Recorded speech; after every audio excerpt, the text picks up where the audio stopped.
Sir जय हिंद। अनुपम Tiwari sir, जय हिंद। बहुत बहुत शुक्रिया समय देने के लिए। Thank you sir.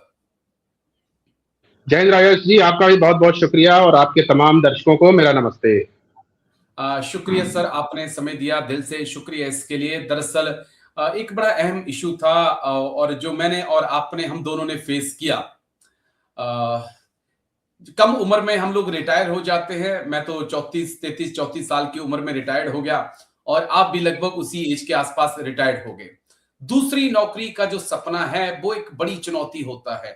हालांकि आपने बहुत मेहनत की, आप सफल हो गए। मेहनत मैंने भी की, लेकिन मैं गवर्नमेंट जॉब में सफल नहीं हो पाया, दूसरी जगह सफल हो पाया। तो कितनी बड़ी ये चुनौती होती है सर, रिटायरमेंट होने के बाद दोबारा से गवर्नमेंट की जॉब लेना। कोटा तो हर स्टेट कहता है कि हमने 5% रखा है, 10% रखा है, एक्स सर्विसमैन को हम एक कोटा देंगे। लेकिन जब जॉब देने की बारी आती है तो मुझे लगता है कि मे बी कोई 5 या 10% जवानों को ही नौकरी मिल पाती होगी। आपका पॉइंट ऑफ व्यू सर, कितना बड़ा चैलेंजिंग रहता है फिर से सेकंड पारी अपनी शुरू करना? देखिए राजेश, बहुत अच्छा सवाल है आपका।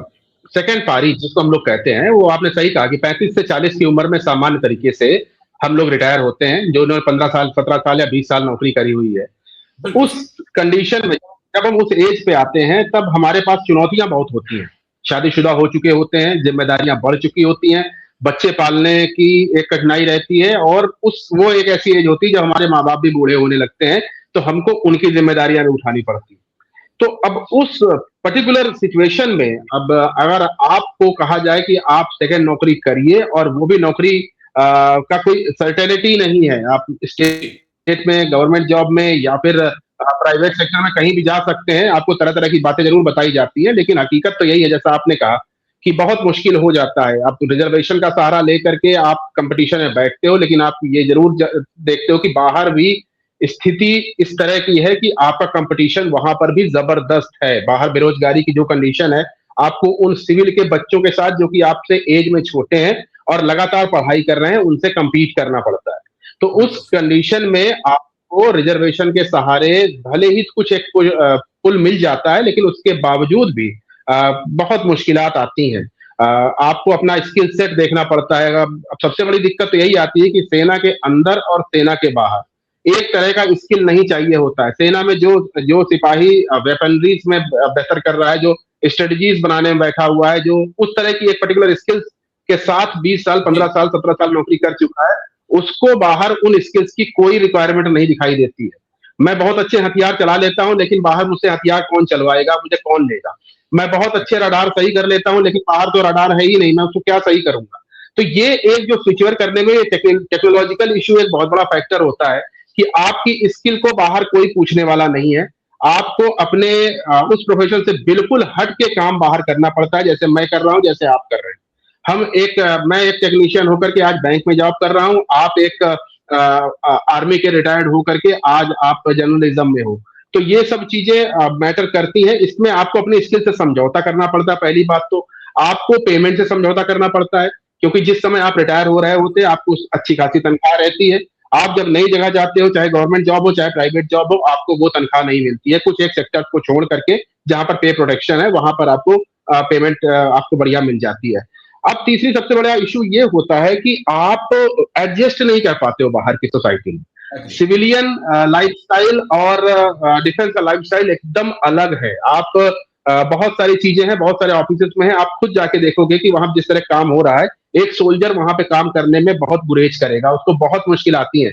किस तरह से सिविल अथॉरिटीज को डील करना है, आपको किस तरह से बड़े बड़े अधिकारियों से बात करनी है, आपको कैसे अपने काम निकलवाने हैं, ये चीजें एक फौजी को आना बहुत मुश्किल हो जाता है, क्योंकि फौजी ने इस तरह का एनवायरमेंट देखा ही नहीं होता है। तो वहां पर एक समस्या ये भी आती है कि आपका सिविल के साथ जो एंगेजमेंट है वो बिल्कुल रहा ही नहीं है 20 सालों तक, 15 सालों तक। अब आपको उस सिनेरियो में जाके रहना है, उनसे बात करना, उनसे नौकरी निकलवानी है, उनसे काम निकलवाना है, तो ये भी एक बहुत बड़ा हर्डल है।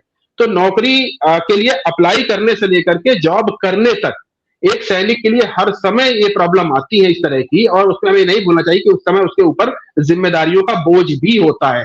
तो ये एक बहुत बड़ी चुनौती है और आपने सही विषय उठाया है। इसके ऊपर हमें लगता है कि समाज को और सरकार को दोनों को इस चीज को समझना चाहिए कि केवल जॉब दे देना इशू नहीं है, जॉब के लिए रिजर्वेशन देना ही एक बहुत बड़ा इशू नहीं है। इश्यू ये भी है कि आप उस बंदे को जिसने सेना में सर्व किया है वो बाहर उसकी कैपेबिलिटीज को किस तरह से यूज किया जाए देश के निर्माण के लिए, समाज के निर्माण के लिए। अब ये तो हम लोग बात कर रहे हैं जिनकी 14, 15, 17, 20 साल में जो लोग रिटायर हो रहे हैं। अब सबसे बड़ी दिक्कत आने वाली है अग्निवीरों के साथ, जो कि 4 साल बाद रिटायर होने वाले हैं। बिल्कुल सर। तो 4 साल नौकरी करने के बाद अग्निवीर क्या करेगा, उसके लिए उसको किस तरह का सेटअप दिया जाएगा। कहा जा रहा है क्लास 4 के लिए, क्लास 3 के लिए सीएपीएफ में कई सारी रिजर्वेशन उसको दी जा रही है, लेकिन क्या वो स्किल सेट जो कि वो अग्निवीर कैरी कर रहा है वो बाहर किसी तरह से रिक्वायरमेंट है उसकी, या फिर वो प्राइवेट आर्मी बना करके लोग उसमें इनको भरेंगे। तो बहुत सारे इश्यूज हैं, लेकिन ये एक बहुत अच्छा मुद्दा है कि सामाजिक रूप से बहुत जरूरी है कि इस चीज को समझा जाए, इसके ऊपर चर्चा की जाए। हाँ, अब मैंने क्योंकि 2 पॉइंट जो मैंने बड़े अहम देखे, जो मुझे बड़े इंटरेस्टिंग लगा, आपने भी ज़िक्र किया कि एक सैलरी का बड़ा इश्यू आता है। मुझे याद आता है कि जब मैं रिटायर्ड हुआ तो उस वक़्त 40-45 हज़ार सैलरी थी, और उसके बाद जब मैंने जर्नलिज्म शुरू किया, 2 साल पढ़ाई की, उसके बाद फिर मैं जब इंटर्नशिप करके पेड हुआ तो यकीन मानिए कि 5,000 मेरी सैलरी उन्होंने लगाई। तो कहाँ 40-45 हज़ार, कहाँ 5,000, मैं चौकन्ना रह गया। और एक दूसरा डिफरेंस जो मैंने महसूस किया प्राइवेट सेक्टर में खासकर, कि अगर आप इंडियन आर्मी में होते हैं तो हम भी और हमारे सीनियर्स ने हमेशा अपने जूनियर्स को आगे बढ़ाया है, जिससे हमेशा कोशिश की है कि वो हमसे आगे जाए। लेकिन इस सेक्टर में, जो प्राइवेट सेक्टर में, मैंने देखा है कि आप अगर आगे बढ़ने की कोशिश करेंगे, आपके सीनियर्स आपकी टांगों को पीछे खींच के आपको वहीं पहुंचा देंगे। मुझे लगता है कि ये बहुत मेजर एक फर्क है। इंडियन आर्मी, एयरफोर्स, नेवी के अंदर ये चीजें नहीं है जो बाहर होती हैं, और इसके लिए फौजी तैयार नहीं होता है। देखिए राजेश, मैंने इसीलिए इशारा किया ना कि जो सिविलियन माइंडसेट है उससे हम लोग यूज टू नहीं होते। सिविलियन माइंडसेट यही है जो आपने बताया कि लोग एक कट थ्रोट कंपटीशन है, लोग फायदे के लिए एक दूसरे का नुकसान भी कर सकते हैं।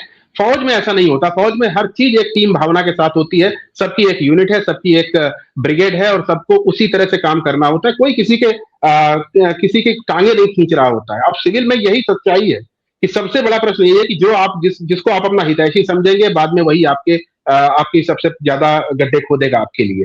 तो ये सब चीजें बहुत समस्याएं, और ये समस्या सिर्फ सामाजिक नहीं, आप परिवार से देख लीजिए, ये पारिवारिक समस्याएं हैं। आपको जो रिश्तेदार आपको लगेंगे कि भाई ये तो हमारा हमेशा वेल विशर रहे जब तक हम फौज में रहे, उस जब आप रिटायर होकर आते हैं वही रिश्तेदार आपसे बात करना पसंद नहीं करते हैं। उनको ये लगता है कि ये व्यक्ति अब एक बोझ हो चुका है, कहीं हमारे ऊपर सर पे ना बैठ जाए। तो इस तरह की सामाजिक समस्याएं हैं। ये सिविलियन जो माइंडसेट है वो बदलना बहुत आवश्यक है, और ये बदले कैसे कोई नहीं जानता है।